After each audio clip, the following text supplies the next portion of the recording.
nag-away kayo ng girlfriend mo? Mm. Bago pa lang kayo, di ba? Oo, nung nakaraan Oo, naman. tas ganyan na agad yung ugali niya. Kaya nga eh. Bakit raw? Nagselos daw siya sa'yo. Nagsaselo siya sa akin. Oo. Ha, di ba alam naman yung, girl best friend mo ko? Yan nga eh. Tsaka yung ako may best, tas siya girlfriend lang, so she should know her place.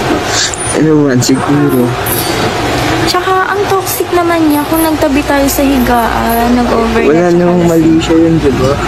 Oo, di ba parang kapatid na yung turing natin sa isa't isa? Anong masama kung magtatabi tayo sa isang higaan, di ba? Wala.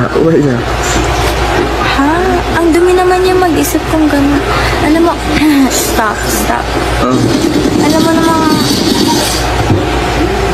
Alam mo namang nandito ako, di ba? Hindi kita Thank papabayaan. you. Alam mo kasi